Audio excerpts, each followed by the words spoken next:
I had a fun week reading and procrastinating on my essays. It's not my fault, the books were too exciting to put down.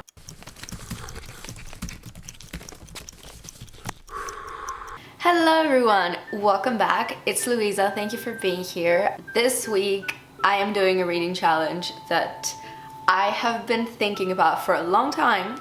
Obviously, if you have stumbled upon my video, which first of all, congratulations, and secondly, thank you, you're probably a booktube fan, and I'm a huge booktube fan, and I have nothing but respect for booktubers who can read and upload at a regular schedule and go on with their lives, because clearly, look at me. I can't do that. And as much as I like to make fun of some booktubers for being basic, I truly appreciate all of the content that my favorite booktubers put out. So this week, I picked 3 books that for the longest time I have seen mentioned by my favorite booktubers, by people on the internet in general, and I just want to read them so bad because I'm tired of not having read them. We're gonna start with the book of the last few years, like 2 years, how long? I think it was published in 2018, right? If you have managed to live your life without hearing about normal people, then congratulations, I'm very proud of you, but share your secret. How did you do it? It's an inescapable book. Like, Sally Rooney is everywhere, and specifically this book. And because Sally Rooney has a new book coming out in September, I thought it was about time to educate myself. Secondly, we're gonna be reading the most popular, like, best-selling Japanese novel that I know of, Norwegian Wood by Murakami, because that is also everywhere. Again, if you have managed to navigate the book space on the internet without coming across this book cover, just... So I know some people who are huge Murakami fans and are obsessed with him, and they read every single one of his books, and I was telling a friend that he's one of those authors that I haven't read, but I know by heart most of his book titles, which is really weird. And I mean, he's not like a super classic author, so it's not like, yeah, I know the books Jane Austen wrote. And then I know people who have kind of, you know, read 1 or 2 of his books and they like him, they think he's chill, they think he's cool, but they're not like dying. I don't know anyone who dislikes Murakami, and Norwegian Wood specifically. It seems like this book has just a general appeal. Okay, 3rd book, and this one I'm so excited to read. Probably the most excited about. Such a Fan Age by Kiley Reid. And that is also a book that has been very popular this year and in 2020, and a lot of hype around it. I'm very excited. So we're gonna get started. I made coffee, so I'll see you in a bit when I've started reading the books, when the books are here, when I have an update, when life is, when the grass is greener. Hello! Hello!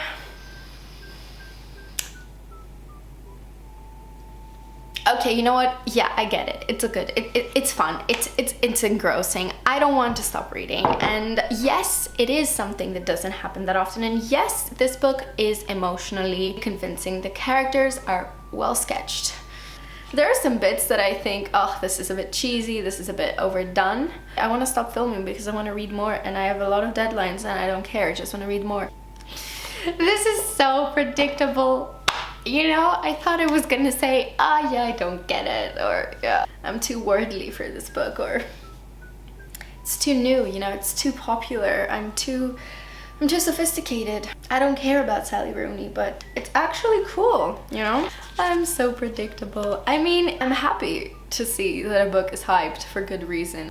Although you start the first few pages, you think, okay, I'm reading a young adult novel because of the way it's written. It is really misleading because instantly it shows the emotional complexity and the ability of the writer to convey that really, really adeptly. Yeah, you know, the simple presentation, the YA kind of feel of the language is there to just kind of like catch you off guard. They're like really thought through characters. Cheers! Cheers to my degree that it's gonna go down the drain because I'm reading Sally Rooney. I feel like the novel is very appropriately titled Normal People because it's like portraying these cool people that are normal, but in reality, I mean, first of all, you know, the optics of it are too neat for them to be real, and they don't talk to each other about things, even though they've known each other for a while now. Like, you don't accidentally break up with someone and accidentally both people are equally sad and they never find out. I mean, okay, that can happen in some cases, but these two people are not described as like incredibly introverted in equal degrees. Like, it doesn't make sense. But if I keep reading, it means it's convincing in some regards, and yeah, I'm sucked into the story though, and it feels good to be sucked into a story once in a while.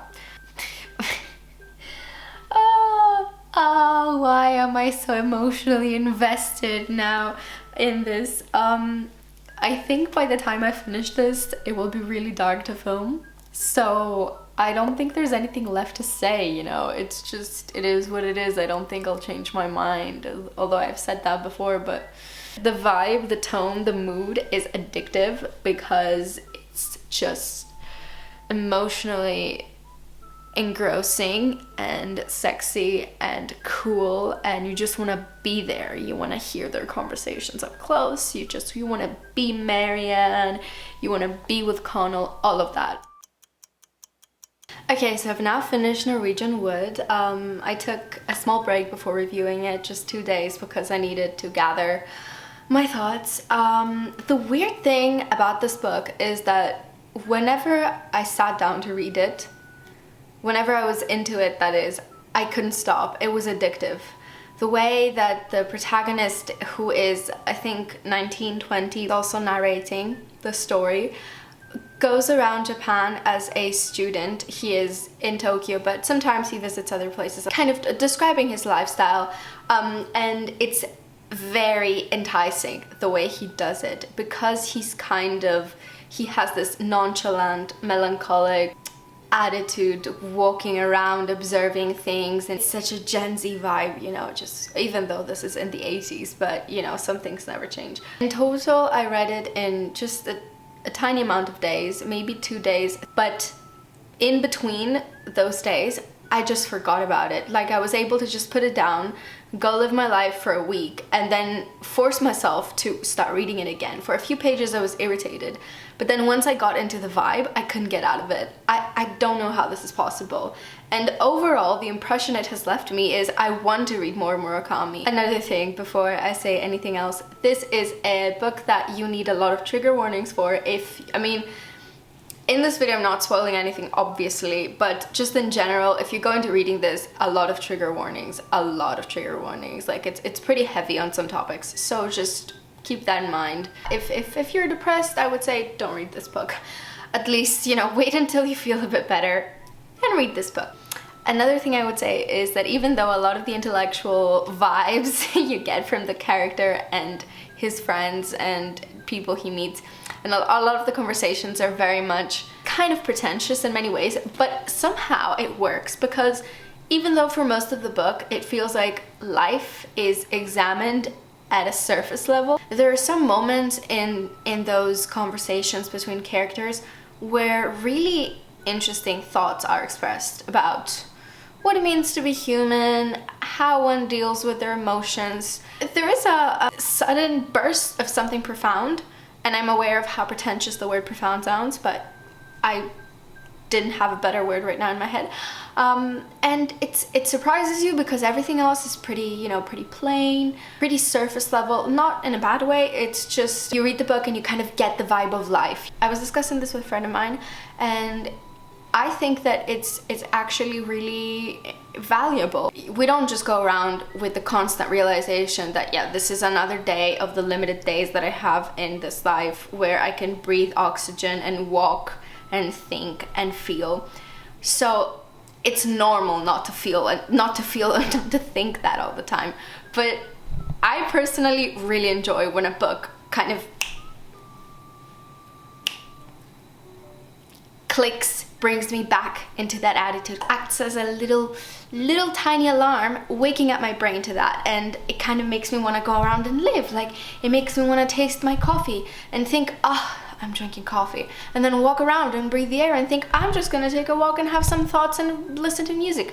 I like those books, and I think this is one of those books, and in many ways it reminds me of the vibe of Patti Smith books, and it's not a coincidence that Patti Smith is a huge Murakami fan. God, Patti Smith is, and I love her books, but she's in many ways the epitome of like the pretentious, artsy writer walking around observing things, and I love her for it. But no hate towards Patti Smith, obviously. Who am I to judge her? Anyway, so those were my quick thoughts on Norwegian Wood. Okay, something Murakami characters and I have in common is that we are huge lovers of coffee. And you know what I haven't done today? I haven't had coffee. And you know what happened the last time I tried to have coffee last night?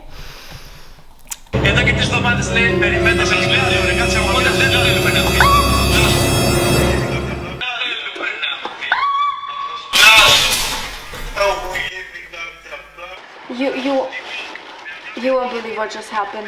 You honestly will not. It's not believable. I spilled the coffee on my phone and on the floor.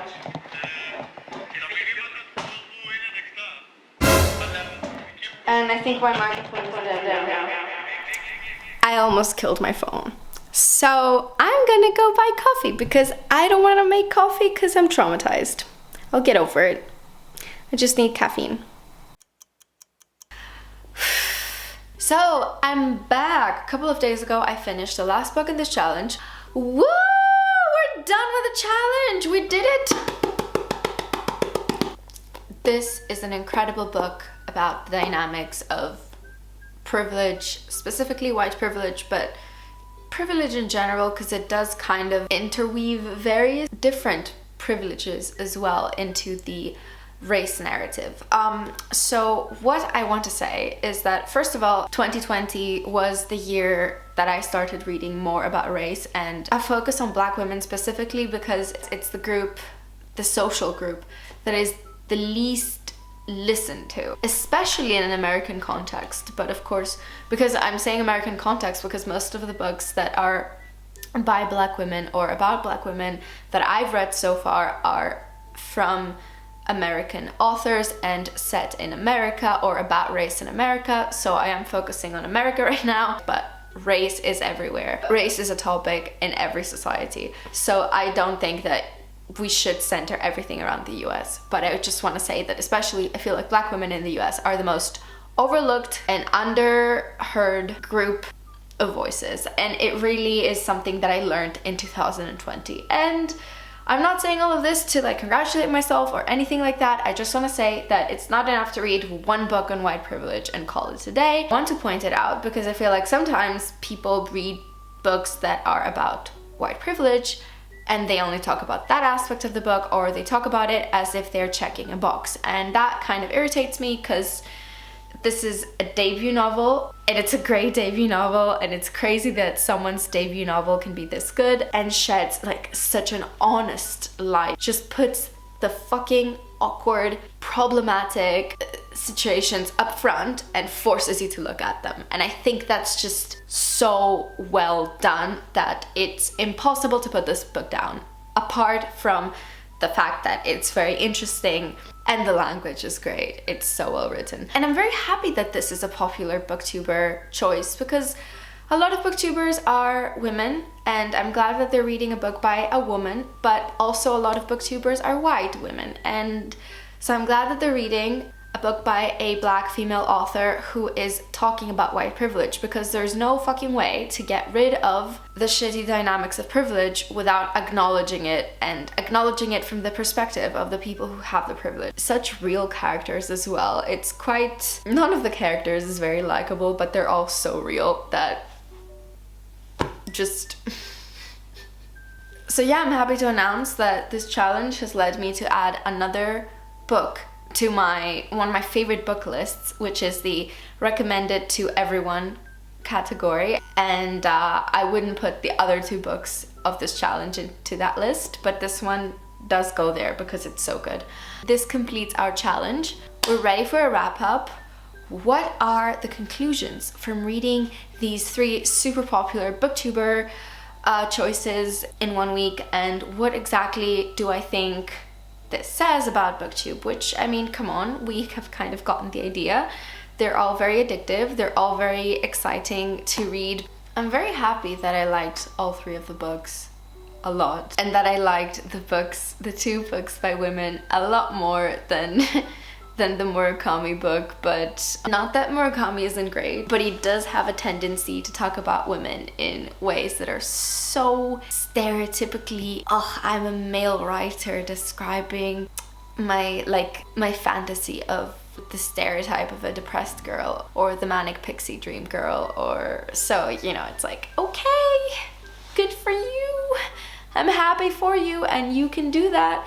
But sometimes it really I remember writing in the margins of Norwegian Wood, next to dialogues between the protagonist and his love interests, plural. Sure, she would have said that. Because some of those lines were just...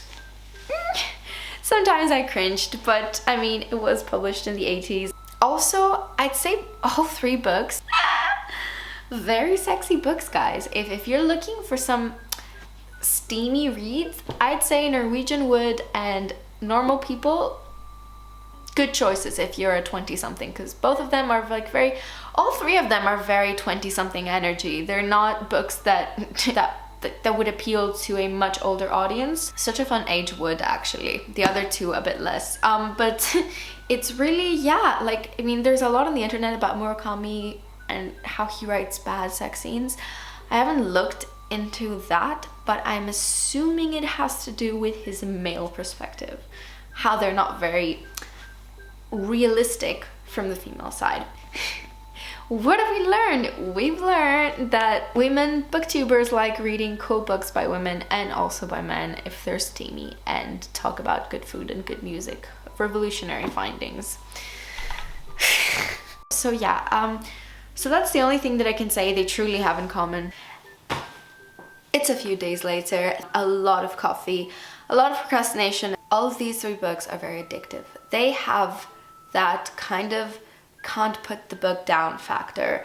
I would say that the most addictive one in terms of, you know, couldn't put it down for a second was Normal People, then Such a Fun Age, very closely following it, and then Norwegian Wood. I explained how I dealt with that, but all 3 are just stylistically very, the language is, you want to eat it. You can't wait. You just want to know. And it's not necessarily because something happens. It's not a day in the life of Ivan Denisovich.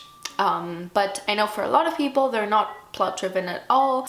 It's quite interesting that all of these books are, well, Such a Fun Age is a debut novel, but Normal People is Sally Rooney's 2nd novel, and then Norwegian Wood was one of the first books Murakami wrote. Not his first, but early on in his career. I think it is quite different from his other books in many ways. It's so broadly appealing. It was a lot more mainstream in a way. It didn't have that much of his surrealist elements. It was clearly a love story, a lot of elements of just Western culture.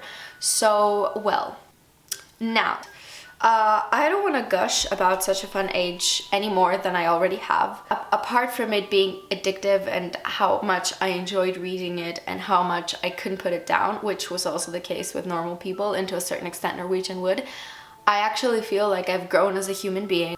I need to read about white privilege more often, and just in general, there are so many perspectives in this novel and they're so intelligently intertwined. Like, they just... So this book had more value for me than Normal People. Was very exciting. It was ultimately about just purely... I know a lot of people focus on the class critique that is supposedly there, and there are elements that criticize or at least showcase the class differences between Connell and Marianne, but I think at the heart of it, it is a love story, and it's about the emotional interaction between 2 people and how that evolves over the years and how their relationship comes and goes. So that book was much more just the psychology of being together in your early 20s, of having a relationship with someone. So to me, that wasn't such a, you know, a groundbreaking perspective, but this was. I am glad that booktube is becoming less white in terms of the books people are reading, even like just white YouTubers are reading. Okay, so all in all, this was a very exciting challenge. I really enjoyed it. I really enjoyed all 3 books, and that is great. It's great to go like back to back from one good book to the next. I'm very, very happy to have chosen these 3 books. I'm very happy to have been on this reading journey. I hope you had fun hanging out with me. Thank you for being here. Let me know if there's any particular reading challenge that you would like me to do next.